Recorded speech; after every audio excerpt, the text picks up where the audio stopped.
Hey, everybody, welcome to Hearing God in the book of Titus. And as we begin a brand new book together, it's always important for us to take a few minutes to look at the background and to consider the setting of the book. And so, for the book of Titus, Paul has recently completed a trip to Crete where churches have been planted.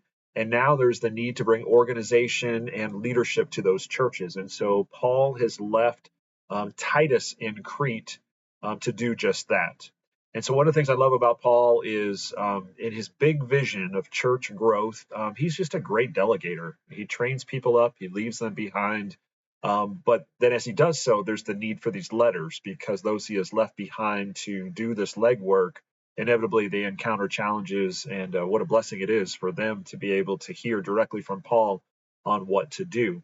And so here in Crete, as Titus is raising up elders, leaders in the church, he's dealing with some false teachers and some false teaching that is infiltrating. We'll encounter more of that as we go through the book. It seems like these are under the label of Judaizers or people that are trying to corrupt the gospel of grace with actions that are necessary coming out of that doctrine of Judaism. And so here in Titus chapter 1, my highlight for today, my H in my Here journal is verse 9. As he's talking about the qualifications for elders, it says, he must hold firm to the trustworthy word as taught, so that he may be able to give instruction in sound doctrine and also to rebuke those who contradict it.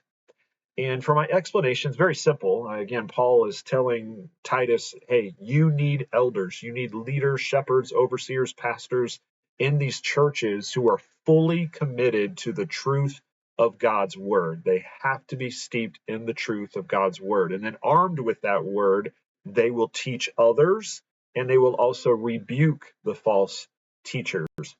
And so that's my explanation. My A for application, that phrase, hold firm, really captured my attention. And the image that came into my mind was that of a hurricane force wind that is blowing and somebody being out in that hurricane force wind. Unless they grab onto something firm, they're going to get blown away. And sadly, I see this so much in our culture today. I see pastors, I see churches, I see believers who, with that hurricane force wind of the culture, are being blown off course. And so hold firm, Paul says to Titus. Satan has that famous line from all the way back in the Garden of Eden where he says to Eve, did God really say? And that's where it begins. That's where that wind starts to blow. He plants a seed of doubt in our minds about what is true.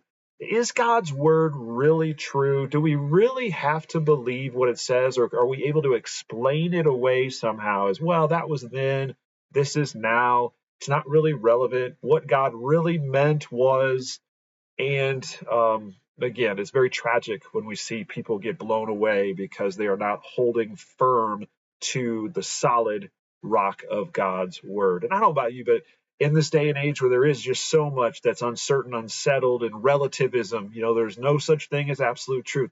You wonder why we're such an anxious generation. Take away the things that are solid, take away boundaries, take away solid truth. Yeah, that'll make us anxious because we're not made.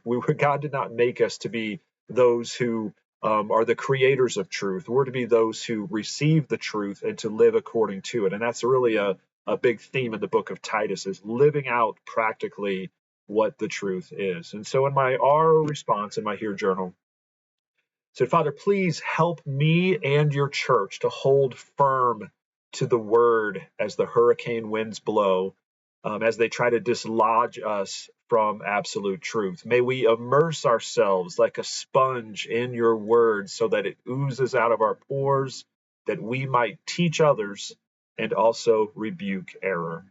And so that is my challenge, my encouragement for you today, that we would be people who hold firm to the word as those hurricane winds blow, and that God would find us when he returns, when Jesus returns, that he would find us faithful to the end. And so, hey, thank you for joining me in this first chapter in the book of Titus. Look forward to joining you soon in chapter 2.